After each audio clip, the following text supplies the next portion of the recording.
Hello friends, कैसे हैं आप लोग। दोस्तों मेरा नाम है जेपी और दोस्तों कल हमने जो स्क्रीनिंग एग्ज़ाम हुआ था कल 21 मार्च को, उसका हमने रीजनिंग वाला पोर्शन टोटल हल कर दिया है। और आज दोस्तों हम लोग जिसमें बचे हुए मैथ्स के जो क्वेश्चन हैं 10-11, तो उसको आज हम सॉल्व करने का कोशिश करेंगे। ठीक है, इसको डिटेल सॉल्यूशन देखें दोस्तों, डिटेल में इसको सॉल्व करेंगे ताकि हमें समझ में आ जाए कौन सा क्वेश्चन किस प्रकार से सॉल्व किया जाता है। ठीक है, चलिए तो पहले क्वेश्चन से शुरू करते हैं हम लोग। पहला क्वेश्चन क्या है इसमें, तो देखें ज़रा। तो इसमें पहला क्वेश्चन आ रखा है ब्याज से, निश्चित ब्याज से। तो इसको हम सॉल्व करेंगे पहले, है ना। तो ये बोलता है दोस्तों कि एक व्यक्ति 15% निश्चित ब्याज पर 4,000 रुपये उधार लेता है। प्रत्येक वर्ष के अंत में वह 1500 वापस कर देता है। तीसरे वर्ष के अंत में उसे कितनी रकम देनी होगी ताकि उसका उधार निश्चित ब्याज सहित पूरा भुगतान हो जाए, जबकि 3 वर्ष तक उसने 1500 रुपये प्रतिवर्ष वापस किए थे। ठीक है, कर दिए थे। ठीक है, तो इसमें हमें देखना क्या है, देखो जरा। देखो 15% इंटरेस्ट लग रहा है 3 वर्ष के लिए, लेकिन इसमें हो क्या रहा है कि प्रत्येक साल, जैसे एक साल खत्म हो जा रहा है, वो 1500 रुपये वापस दे दे रहा है, जमा कर दे रहा है वहाँ से उधार लिया। तो रेट जो हमारे पास इंटरेस्ट का है वो 15% है दोस्तों, और जो प्रिंसिपल अमाउंट है वो है आपकी 4,000 रुपये। कितनी है? 4,000 रुपये। तो जैसे एक साल हो जाएगा, इसको इंटरेस्ट जो मिलेगा वो क्या होगा, इसका मिलेगा, इस पे मिलेगा। तो कितना मिलेगा? 15%। तो अगर हम इसका 15% निकालें तो जो सी आई हो जाएगा दोस्तों वो क्या हो जाएगा? 115%। जो सी आई इसका हो जाएगा 115%। 4,000 का 100% हम निकाल देंगे, 115% हम निकालेंगे जब, तो हमें क्या मिल जाएगा? ब्याज मिल जाएगा। 15 चक्कू 0, 5 चक्कू 20, 4 एकम 4 और 2 6, एंड 4 एकम 4। ठीक है, 4 एकम 4। तो ये 46, ये हो जाएगा ए अमाउंट हो जाएगा। ये क्या हो जाएगा? अमाउंट हो जाएगा। तो देखो भाई, अब ये जो अगले साल की जो रकम हो चुकी है, ये हो चुकी है 4600 रुपये ब्याज लगा के। अब एक साल बीत चुका, उस पर जो पैसा हो गया वो 4600 रुपये हो गया। अब क्योंकि उसने 1500 रुपये लौटाना है, तो जो अगले साल के लिए जो अमाउंट हो जाएगा, जो प्रिंसिपल हो जाएगा, वो क्या हो जाएगा? इसमें से 1500 रुपये आपको माइनस कर, क्योंकि 1500 वापस हो जाएगी। तो 1 2 ये 0 हो गया, और 6 ये 5 1 हो गया, और ये 3। अब 3100 रुपये हो गया। अगले उसके लिए फिर से अब 15% इंटरेस्ट लगेगा। तो जो अमाउंट होगा वो दोस्तों कितना हो जाएगा? कितना हो जाएगा? अमाउंट हो जाएगा 15%, 115। फिर से 115% निकालना पड़ेगा इसका। 115 किसका? 3100 रुपये का। ठीक है, 3100 रुपये का आपका फिर वो निकालना है। तो जो 0 से 2 0 खत्म हो जाएगी, तो इसको मल्टीप्लाई करेंगे हम लोग। तो 1 पंजे 5, ये 1 1, फिर 3 से मल्टीप्लाई करेंगे। 3 पंजे 15, 3 एकम 3 और 1 4, और 3 एकम 3। तो ये 5, ये 6, और ये 5, और ये 3। तो ये हो जाएगा दोस्तों 3565 रुपये हो जाएंगे। लेकिन फिर से इससे क्या करना पड़ेगा? 1500 रुपये वापस देना। जैसे एक साल बीत जाता है तो 1500 रुपये वो वापस कर देता है। तो फिर जो P3 थर्ड ईयर के लिए हमारे जो पास जो प्रिंसिपल अमाउंट होने वाला है, इसको माइनस करके निकलेगा। ठीक है, तो 5 बचा, फिर 6, ये 6 बचा, तो ये 5 में 5 0 बचा, तो 1000, तो ये हो जाएगा आपका कितना? 5 से 5 0 हो जाएगा, ये 2। तो ये हो जाएगा दोस्तों 2000 कितना? 65 रुपये हो जाएगा थर्ड ईयर के लिए। अब इस पे हमें फिर से इंटरेस्ट देना है कितना? 15%। तो इसका या तो 15% निकाल, तो या तो 115 निकाल। तो अमाउंट कितना हो जाएगा? यहाँ पे निकालेंगे 2065 गुना गया 115/100। तो 115 का मल्टीप्लाई कीजिएगा तो कितना आएगा? तो 5 पंजे 25, 5 छक्का 30, और 2 32, और 5 दूनी 10, फिर 1 5, ये 6, ये 0, ये 2, फिर वापस फिर से करेंगे। ये 5 6, ये 0 और 2, इसको जोड़ेंगे तो 5, और फिर 5 और 2 7, और 6 और 5 11, 11 और 3 14 का 4। ठीक है, और ये 6 और 1 7 हो जाएगा। ये कितना हो जाएगा? 3 हो जाएगा दोस्तों, ये 2 हो जाएगा। इतना हो जाएगा, और डिवाइड बाय 100 है तो 1 2 यहाँ पे पॉइंट लग जाएगा। लेकिन होगा क्या दोस्तों, जैसे तीसरा साल बीत जाएगा, फिर से ये क्या करेगा? 1500 रुपये जमा करेगा, तो 1500 रुपये जमा करे तो बचा कितना, तो 2374.75 में से 1500 आपको वापस जमा करना है।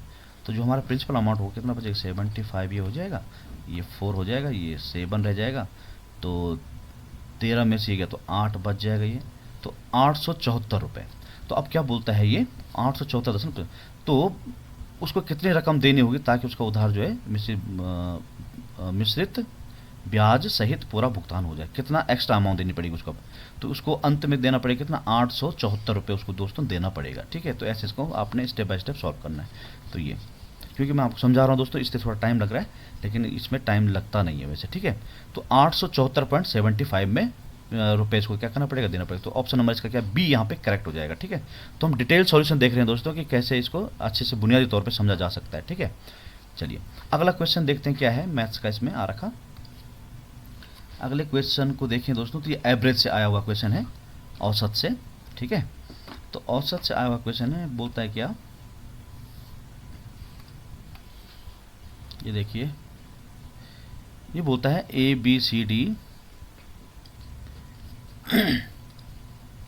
ABCDE 5 ये बढ़ते क्रम में 5 लगातार विषम संख्याएं हैं, निम्नलिखित में से कौन सा कथन सही है। देखो 5 विषम संख्याएं हैं, अब ये औसत की बात कर रहे हैं, तो मैं आपको समझाने के लिए देखो यहाँ पे क्या कर रहा हूँ।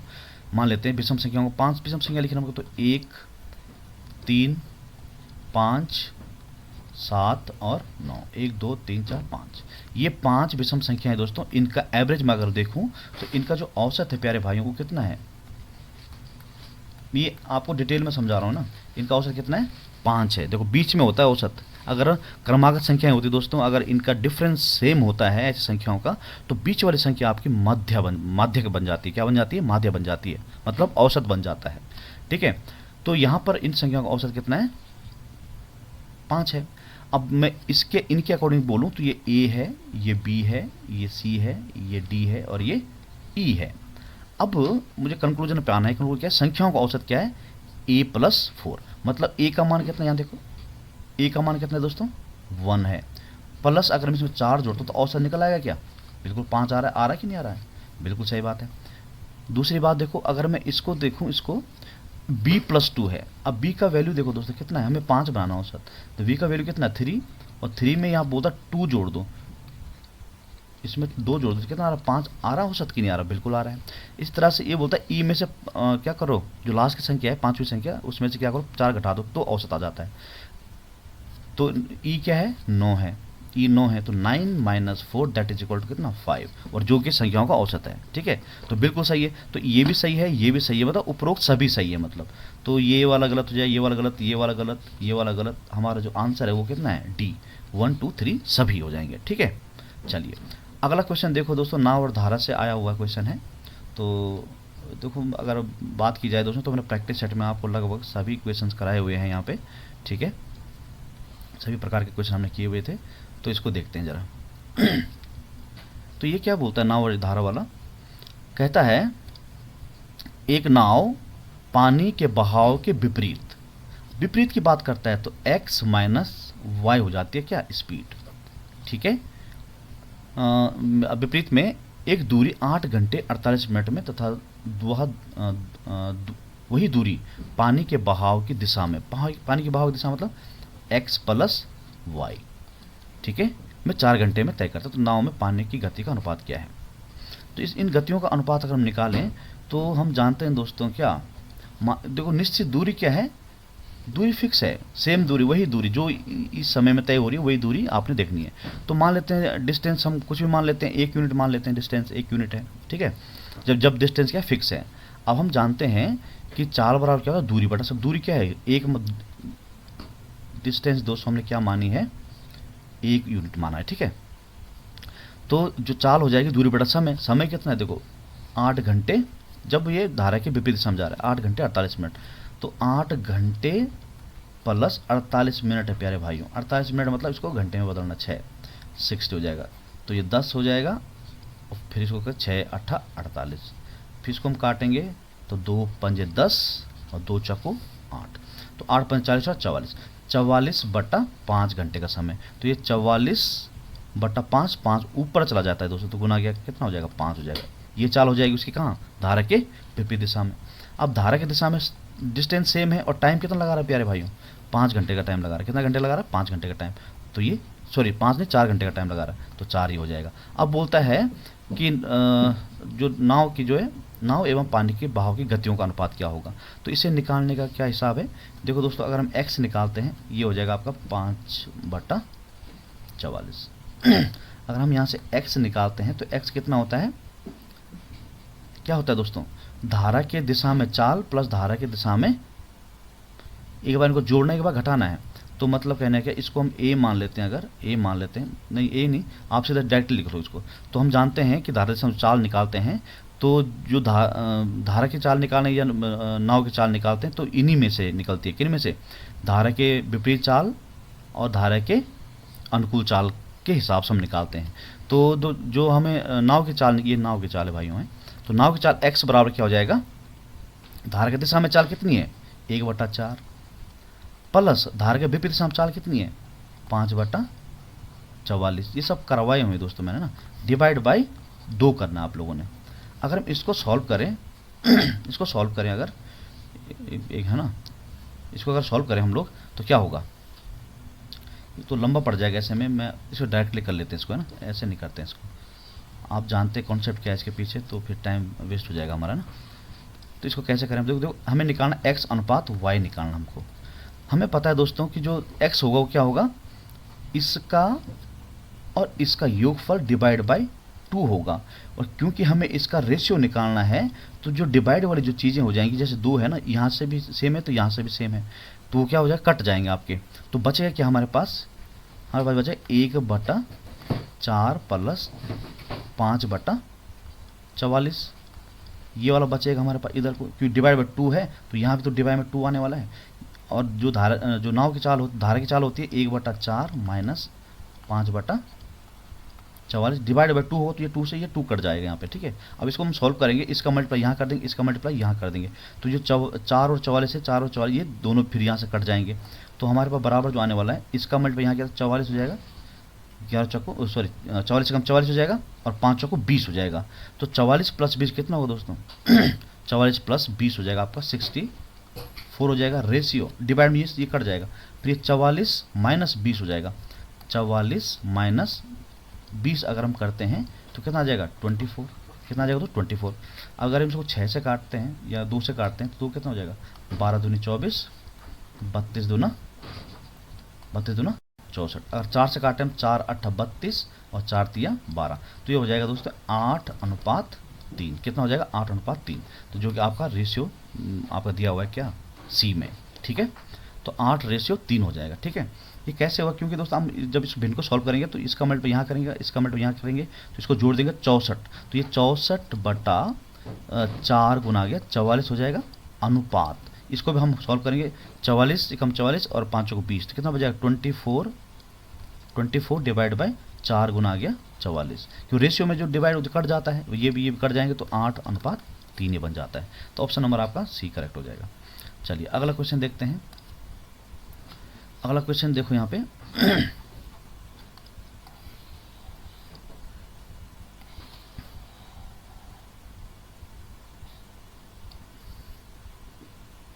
ये वाला क्वेश्चन क्या बोलता है दोस्तों, बोलता है यदि मैं 9 घंटे विश्राम करता हूं प्रतिदिन तो एक निश्चित दूरी को 50 दिन लगते हैं तय करने में। यदि मैं पहले से दोगुनी चाल से चलूं या दोगुना काम करूं, मतलब ठीक है दोगुना काम करूं, कार्य करूं, पहले कुछ कार्य कर रहा था अब वो दोगुना काम करेगा, तो प्रतिदिन पहले से दोगुना विश्राम करता हूं, तो पहले से दुगुनी दूरी तय करने में क्या समय लगेगा।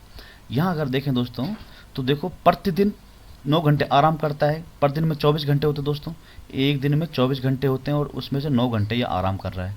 जो टाइम जो एक दिन में काम कर रहा है कितना कर रहा है T1, बचेगा आपको 15 घंटे। 15 घंटे काम किया, ठीक है। स्पीड हम मान लेते हैं वर्क है, तो वर्क है कितना 1 यूनिट मान लेते काम करता है। जब 1 यूनिट के हिसाब से काम करता है तो वो 50 दिन लगाता है काम करने में। तो जो दिन हमारे पास दिए गए हैं, दिन कितने हैं दोस्तों 50 दिन दे रखे हैं यहाँ पे कितने दे रखे 50 दिन दे रखे हैं यहाँ पे। अब दूसरा दूसरा केस क्या है यहाँ पे, टाइम जो है भाइयों T2 बोलता है प्रतिदिन यदि दोगुना विश्राम करे, पहले 9 घंटे विश्राम कर रहा था, अब कितना कर रहा है 18 घंटे, 24 में से 18 गया, कितना घंटा काम कर रहा है 6 घंटे। अब जो वर्क है दोस्तों वो दुगनी स्पीड से काम करेगा तो W2 हो जाएगा, ठीक है। और क्या कहते हैं, और कार्य क्या दुगुना करे, अगर कार्य क्या पहले से दुगनी दूरी, डिस्टेंस क्या है दुगनी दूरी तय करें, अगर पास हमारी दुगनी दूरी तय करें तो जो हमारी डिस्टेंस है पहले निश्चित दूरी तय कर रहा था तो उसको हम मान लेते हैं डिस्टेंस, मान लेते हैं 1 यूनिट डिस्टेंस तय कर रहा था। अब क्या है दुगनी दूरी तय करें तो उसको क्या आपको दिन लगेंगे, ठीक है। तो हमें यहाँ पे D2 निकालना है और जो डिस्टेंस दिया हुआ है यहाँ पे वो कितना है 2 दिया हुआ है, दुगनी चाल से, पहला 1 था अब 2 हो गया, ठीक है। तो अब इसको सॉल्व करेंगे हम लोग, तो इसको देखो 15 गुना आ गया 50 गुना आ गया 1 डिवाइड बाय कितना 1, हाउ मच इक्वल टू, देखो टाइम 6 लग रहा है, ठीक है। D2 हमें निकालना है भाइयों, और डिवाइड बाय डिस्टेंस, सॉरी काम कितना कर रहा है 2 कर रहा है और यहाँ पे ये गुना गया 2 है, ठीक है। डिस्टेंस पहले 1 थी अब 2 थी, ये 2 से ये 2 खत्म हो जाएगा नहीं हो जाएगा। अब मैं इसको किससे काटूँ 2 से काटूँ तो 2 तिया 6 और 25 दूना यहाँ पे 50 हो जाएगा। अब इस 3 से मैं इसको काटूँ तो 3 पंजे 15, अब कितना, अब D2 हमें निकालना था, बोलता कितने दिन लगेंगे, कितना दिन का समय लगेगा, तो 25 पंजे 125 हो जाएगा दोस्तों, ये कितना हो जाए 125 दिन, तो 125 दिन लगेंगे भाई, उसको कितना लगेगा 125 दिन। ऑप्शन नंबर ए यहाँ पे क्या हो जाएगा आपका करेक्ट हो जाएगा, ठीक है। अगला क्वेश्चन देखते हैं दोस्तों हम लोग, मैथ्स का आया हुआ है क्वेश्चन, तो मैं इसको थोड़ा सा जूम कर रहा हूँ आपके लिए ताकि आपको अच्छे से दिख सके क्वेश्चन। बोलता है फ्रेंड क्या कि किसी धन का 150% 0.24 है, मतलब 150% of a number is equal to 0.24, तो 1% यहाँ से निकाल लीजिए, 1% कितना 0.24 डिवाइड बाई 150। अब हमें निकालना है 0.24% कितना हो जाएगा, तो इसमें मल्टीप्लाई करें 0.24% of number equal to 0.24 into 0.24 divide by 150। अगर हम 24 का स्क्वायर देखें अगर दोस्तों, तो 24 का स्क्वायर होता है कितना 576, तो 576 हो जाता है 0 पॉइंट, क्योंकि 4 है ना पॉइंट के बाद, तो 1 2 3 4, तो 1 2 3 4, तो ये इतना हो जाएगा डिवाइड बाई 150। इसको ऐसे भी लिखा जा सकता है कि 576 इंटू 10⁻⁻4 लिख दीजिए इसको, और ये हो जाएगा कितना 150। इससे कारण यहाँ पे पॉइंट लगा देंगे, तो 15 का भाग देंगे हम यहाँ पे, तो 15 का भाग दीजिएगा, तो यहीं पे दे सकते हैं, तो चलो यहाँ पे दे देते हैं 5 7 6, 15 तिया 45, कितना बचा 2 और ये 12, 126 हो जाएगा, तो 126। अब देखो दोस्तों यहाँ पॉइंट यहाँ पर है, ठीक है, यहाँ पे पॉइंट लगा दिया हमने ये वाला, ठीक है। तो 15 15 120, 15 8 120, अब 6 बचे दोस्तों, पॉइंट लगा हुआ, तो 0 15 चक्कू 60 हो गया, 15 चक्कू 60, ये पूरा हो गया, खत्म हो गया। तो मतलब ये आ गया हमारे पास 3.84 इंटू 10⁻⁻4। इसको हम सॉल्व करें अगर तो आ जाएगा 1 2 3, 0.3 लग 4, एक क्या है ना 4 हो जाएगा, तो ये 384 इतना हो जाएगा दोस्तों 24%। तो ये ऑप्शन नंबर आपका सी क्या हो जाएगा यहाँ पे करेक्ट हो जाएगा, ठीक है। इसको हमने कन्वर्ट कर देना, इसको हमने पॉइंट में बदल दिया इसको, तो 0.000384 ये आपका क्या हो जाएगा आंसर हो जाएगा, ठीक है। चलिए अगला क्वेश्चन देखते हैं हम लोग। नेक्स्ट क्वेश्चन क्या है आया हुआ मैथ से, ये आया हुआ देखो, प्रथम 10 अभाज्य संख्याओं का औसत क्या होगा, ये माध्यिका क्या होगा, माध्यिका। देखो दोस्तों ये मैंने आपको करवाया हुआ था, है ना, माध्यिका वगैरह में ये कर रखी हम लोगों ने। तो बोलता है क्या कि प्रथम 10 अभाज्य संख्याओं का माध्यिका ज्ञात कीजिए। तो माध्यिका जो सेंटर की संख्या होती है आरोही अवरोही क्रम में रखने से, है ना। तो प्रथम 10 संख्याओं को लिख लीजिए यहाँ पे कौन कौन सी है। एक देखो 2 होती है अभाज्य संख्या, हमें क्या देखना 10 संख्याएं है ना, प्रथम स्टार्ट से लेके मतलब, तो 2 हो गया आपका, 3 हो गया आपका, 5 हो गया, 7 हो गया, है ना, और आपका क्या कहते हैं 11 हो गया, फिर 13 हो गया, फिर 17 हो गया, फिर 19 हो जाता है, फिर 23 हो जाता है। देखो कितना हुआ, 1 2 3 4 5 6 7 8 9 और फिर एक आपकी क्या हो जाएगी, 29 हो जाएगी। एक क्या हो जाएगा आपकी 29। ये अभाज्य संख्या हो गई। तो अब हमें बीच की संख्या खोजनी है भाई। तो 1 2 अब देखो ये कितना है, 1 2 3 4 5 6 7 8 9 10 संख्या हैं। तो बीच में देखें अगर हम यहाँ पे, तो बीच में 4 इधर कर दी, 4 इधर कर दिया हम लोगों ने, 1 2 3 4। अब ये दोनों संख्याएं बची हुई क्या बीच में। तो मैंने क्या हो, जब इस तरह की कंडीशन आती है तो इनको जोड़ देना है और डिवाइड बाई 2 कर देना है। इसको जोड़ेंगे तो कितना होता है 24 डिवाइड बाई 2, इसको इसे काटेंगे कितना हो जाएगा 12। तो इसका जो माध्यिका हो जाएगा कितना आ जाएगा 12 आ जाएगा, ठीक है 12। तो 12 is right answer. Option number B क्या हो जाएगा दोस्तों, इसका करेक्ट हो जाएगा, ठीक है। चलिए अगला क्वेश्चन देखते हैं। अगला क्वेश्चन मैथ्स का क्या है इसमें नहीं है, नेक्स्ट स्लाइड में है क्वेश्चन। नेक्स्ट स्लाइड में चलते हैं, यहाँ देखते हैं दोस्तों ना, ये अनुपात से डाला हुआ है इक्वेशन इसमें। तो इसको मैं थोड़ा साइड कर लेता हूँ ऐसे।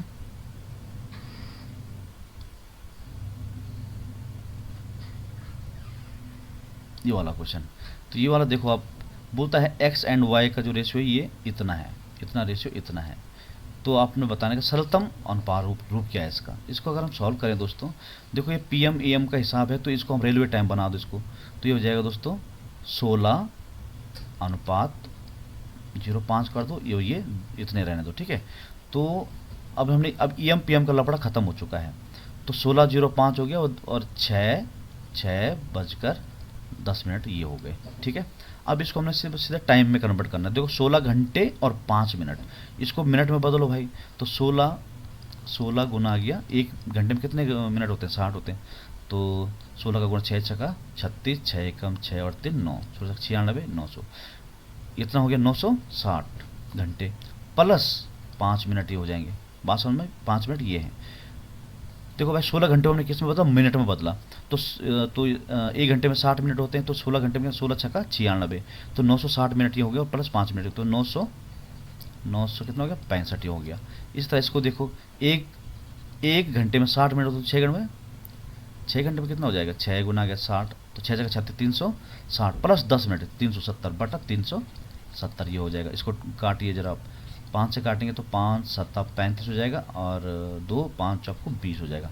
इसको काटेंगे 5 से तो 5 एकम 5 हो जाएगा और 5 4 तो 5 9 45 हो जाएगा दोस्तों, 5 9 45, तो एक बचेगा 15, 5 दिया 15, मतलब 193 अनुपात 74 आपका क्या हो जाएगा करेक्ट हो जाएगा, ठीक है। तो ऑप्शन नंबर 193/74 बिल्कुल सही। तो बी ऑप्शन आपका क्या हो जाएगा करेक्ट हो जाएगा, ठीक है। चलिए अगला क्वेश्चन देखते हैं हम लोग। इसी के नीचे आया हुआ क्वेश्चन है, ये क्या बोलता है, बोलता है 7 की पावर 1403 प्लस 7 की पावर 943 के विस्तार में अंतिम का मतलब दोस्तों इकाई अंक, अंतिम मतलब जैसे 2 3 4 है, अंतिम कितना 4 है, इकाई अंक कौन है 4 है, तो इकाई के अंक की तलाश है इसमें। तो बड़ा इजी क्वेश्चन है ये, है ना। चलिए उसको देखें अगर हम लोग, तो जब दोस्तों घात वाले प्रश्न होते हैं तो इसको कैसे सॉल्व किया जाता है, पहले घातों में क्या करना है, आपने 4 का भाग दे देना है। 4 का भाग देंगे, जो शेष फल आ जाएगा उसको इसके हिसाब से हम करते हैं। तो 4 3 12, 2 बच गया, 4 5 20 3, तो शेष फल कितना बच गया 3। तो नियम क्या बोलता है, यदि 4 से भाग देने पर शेष फल 1 बचता है तो घात 1 रखेंगे, इकाई अंक की घात। 2 आते तो 2 रखेंगे, 3 आते तो 3 रखेंगे, लेकिन 0 आएगा तो 4 रखते हैं। तो यहाँ पे 3 आए तो यहाँ पे 3 रखेंगे प्लस, अब यहाँ पे 3 की पावर क्या रखेंगे, यहाँ से देखो 7 4 का भाग देना पड़ेगा। तो 4 दूनी 8, 4 3 12, 4, फिर यहाँ पे 3 आ रहा है, यहाँ पे कितना आ रहा है 3 आ रहा है। अगर हम इसका वर्क करें क्यूब करें दोस्तों तो कितना आता है 443 आता है, 400 कितना आता है 43। तो लास्ट अंक कितना इसका 3 है, प्लस इसका वर्क करें तो कितना क्यूब करें तो 27, यहाँ 7 कर देंगे, 7 और 3 10, इकाई अंक या लास्ट अंक क्या बन जाएगा इसका 0 बन जाएगा। तो ऑप्शन नंबर क्या हो जाएगा ए आपका क्या हो जाएगा करेक्ट हो जाएगा, ठीक है। चलिए अगला क्वेश्चन देखो। अगला क्वेश्चन जो ट्रेन से आया हुआ क्वेश्चन है, बोलता है 2 रेलगाड़ियाँ एक ही डायरेक्शन में जा रही हैं, तो एक ही डायरेक्शन में जा रही हैं। देखो यहाँ सबसे पहले आपने एक ही दिशा में जा रही हैं, तो सापेक्ष चालक कॉन्सेप्ट से तुरंत लगा दो, बाकी बाद में पढ़ना आपने। जो सापेक्ष चाल हो जाएगी दोस्तों, चाल जो होगी 40 - 20 दिस इक्वल टू 20 किलोमीटर प्रति घंटा। अब क्या बोलता है, तेज गति की रेलगाड़ी, तेज गति से कौन चल रही है 40 वाली, धीमी गति में बैठे यात्री को, अब यात्री कौन है जो धीमी गति से चल रही है उसमें बैठा हुआ यात्री है, उसको पार करेगी 9 सेकंड में। तो तेज चलने वाली रेलगाड़ी की लंबाई क्या है देखो भाई ये एक रेलगाड़ी ये है और एक रेलगाड़ी ये है, इसकी 40 स्पीड है, इसकी 20 स्पीड है। इसमें कहीं पे एक यात्री बैठा हुआ है, इसमें इसको ये पार करिए कितने समय में, तो दिया है 9 सेकंड पार कर। तो इसकी लंबाई क्या, इसकी लंबाई एल है। हमें पता है दोस्तों, जब कोई रेलगाड़ी किसी व्यक्ति, पेड़, खंबे आदि को पार करती है तो स्वयं की लंबाई के बराबर क्या दूरी करती है तय, ठीक है, दूरी तय करती है। तो इसको पार करने में क्या, तो दूरी बराबर डिस्टेंस बराबर क्या हो जाएगा दोस्तों, चाल कितनी है ट्रेन की 20, समय कितना लगा इसको पार करने में 9 सेकंड, 9 सेकंड। लेकिन अगर हम देखें तो ये 20 किलोमीटर प्रति घंटा है, इसको हम सॉल्व कर देते हैं, 9 दूनी 18, 18 गुना गया, क्योंकि किलोमीटर प्रति घंटे में है तो इसको हमने मीटर पर सेकंड बदलना है। तो कितना हो जाएगा 5/18, किसमें भाग देना पड़ेगा, 18 दशांकी इतना और 10 पंजे 50, तो 50 मीटर लंबी है दोस्तों वो ट्रेन। तो ऑप्शन नंबर आपका ए बी सी डी, तो ऑप्शन नंबर डी आपका क्या हो जाएगा यहाँ पे सही हो जाएगा 50 meter, option number D is correct, ठीक है। चलिए अगला क्वेश्चन देखते हैं।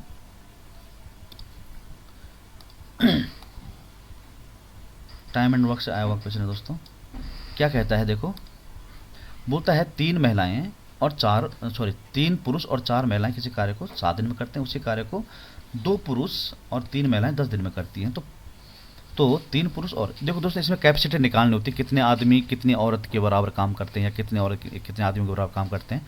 इसमें आपको ध्यान रखना है, पुरुष का मल्टीप्लाई करना है इस पहले इसमें, और दूसरे में पुरुष का मल्टीप्लाई कर देना है, उनको फिर बड़े में से छोटे घटा देना है। तो देखो इसमें से 3 पुरुषों का इसमें साथ हैं 21 मेल आ गया, 21 मेल आ गया, माइनस यहाँ से 2 पुरुष किया 10 दूनी 20, तो 20 यहाँ पे मेल आ गए, 20 क्या आ गए यहाँ पे मेल आ गए। तो इसका अंतर करेंगे तो कितना आ जाएगा, ये 20 है 220 है ना, तो ये एक आदमी बराबर।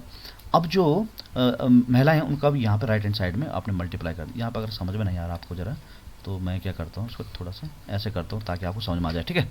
चलिए यहाँ देखो, पुरुषों का मल्टीप्लाई किया 7 कितना हो दोस्तों, 21 मेल, माइनस दूसरे उसमें कितना है देखो 2, 10 दूनी 20 मेल, ये हो गया बराबर। अब इसको आपने महिलाओं का देखो 7 चक्कू 28। अब यहाँ ध्यान रखना जो बड़े में छोटा घटाएंगे हम लोग है ना, तो इसमें देखें अगर 10 दिया 30 फीमेल हो रही है, माइनस यहाँ पे 4 7 28 यहाँ पे क्या हो रही है फीमेल हो रही है। अगर हम इसको सॉल्व करेंगे तो कितना हो जाएगा, यहाँ मेल 1 मेल बराबर हाउ मच 2 फीमेल। ये आपकी इक्वेशन से पता लग गया कि जो एक आदमी है वो 2 औरतों के बराबर काम करता है, 2 महिलाओं के बराबर काम करता है। तो किसी एक इक्वेशन से आप सॉल्व कर लीजिए। 3 आदमियों को बदलो, कितने हैं भाई, 3 आदमियों को बदल दो पुरुषों में, तो 3 पुरुष मतलब 3 पुरुष गुना गया 3 गुना गया 2, तो 3 दूनी 6, तो 6 महिलाएं हो जाएंगी, 6 फीमेल हो जाएंगी टोटल।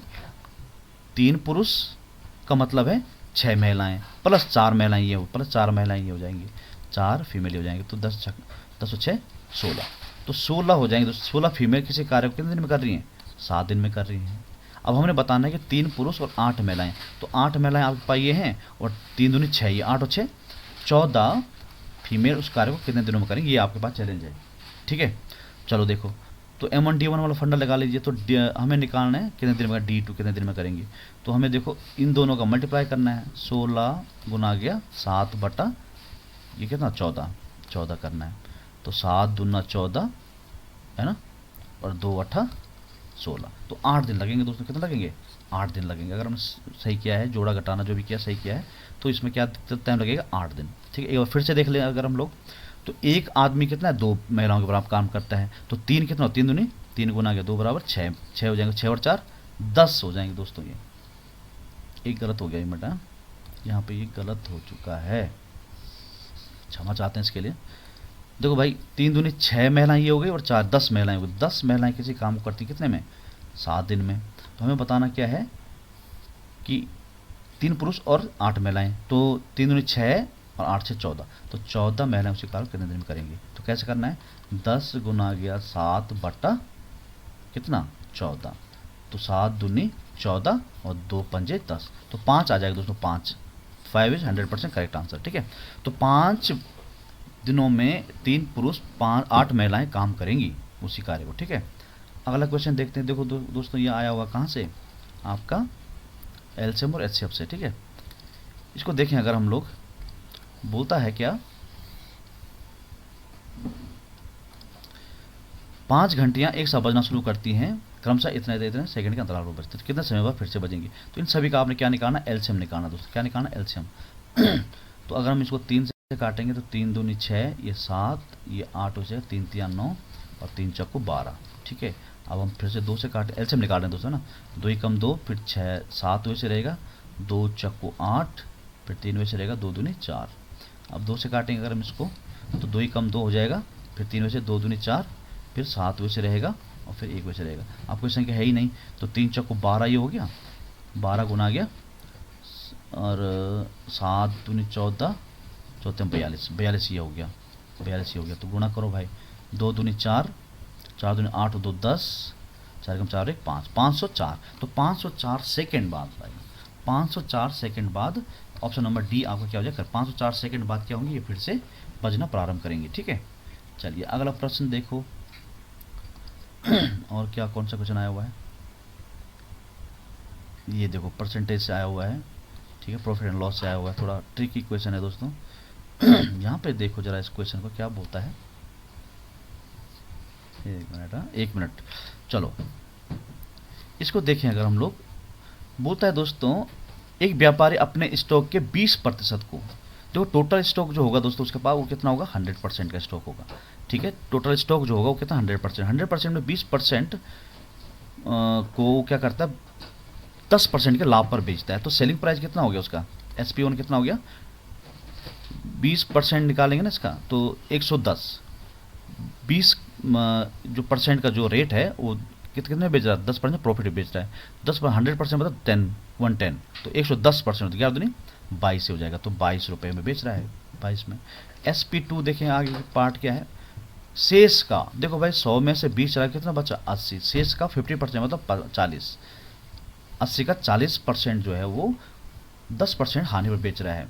तो 40 को बेच रहा हो 10 पर हानि मतलब 90% पे, तो 9 चौको 36, तो 36 रुपये हो जाएगा। टोटल सेलिंग कितना हो गया, इस इतने का जो हमने निकाला, तो SP हो गया इसका टोटल कितना हो गया, 6 और 2 8, और ये कितना हो जाएगा 5, 58 हो गया। अब आगे क्या बोलता है, शेष स्टॉक। अब देखो भाई शेष स्टॉक को 40 यहाँ से हमने लिख दिया, और बचा कितना हमारा 40% तो बचा हुआ है, कितना बचा हुआ है 40% बचा हुआ है। अब शेष परसेंट को कितने, शेष स्टॉक की बिक्री हेतु उसका लाभ का प्रतिशत कितना होगा यदि उस व्यापारी को अपने पूरे स्टॉक पर 5% का लाभ हो रहा है। पूरे स्टॉक 100% स्टॉक पर कितना लाभ हो रहा है, 5%, मतलब 105। कितना पहले कितना बिक्री हुआ, तो इसका डिफरेंस निकालो जरा, कितना प्रॉफिट कमा रहा है। देखो यहाँ से अगर देखें हम लोग तो ये हो जाएगा 15 में से 8 गया तो 7 बचा, और 9 में जाएगा तो 47 हो रहा है। बचा कितना है दोस्तों उसके पास, 40 बचा हुआ है। इस 40 को कितना कमा रहा है, 40 में कोई वस्तु ली और 47 में बेच रहा है, तो कितना का प्रॉफिट होगा, 7 का हुआ। किस पर होता है हमेशा, कॉस्ट प्राइस पे, कॉस्ट प्राइस कितना 40, तो divide by 40 and multiply, percentage निकालना हम लोगों ने। तो ये 0 से ये 0 कट गए दोस्तों, 2 से काटा, 2 दूनी 4 और 2 पंजे 10, 7 पंजे 35 बटा 2 बराबर 2 कम 2 हो जाएगा, और ये फिर 15 हो जाएगा, 2 7 14 और 2 पंजे 10, दशम लगा के, तो 17.5% का दोस्तों क्या हो रहा है, लाभ होना चाहिए। तो ऑप्शन नंबर आपका सी आपका क्या हो जाएगा, करेक्ट हो जाएगा यहाँ पे। ठीक है, चलिए अब देखते कोई और क्वेश्चन बचा हुआ है क्या, नहीं है। तो देखो ये लास्ट मैथ्स का क्वेश्चन था दोस्तों, तो इसका ऑप्शन नंबर आपका सी यहाँ पे क्या होगा, करेक्ट हो जाएगा। तो ये थी दोस्तों उत्तराखंड प्रवर्तन स्कीम 21 मार्च को जो पेपर हुआ था उसका मैथ्स का पोर्शन पूरा हल हमने कर दिया है। ठीक है, और अगर आप मेरे चैनल पर नए हैं दोस्तों तो प्लीज़ शेयर एंड सब्सक्राइब जरूर कीजिएगा इसको, है ना।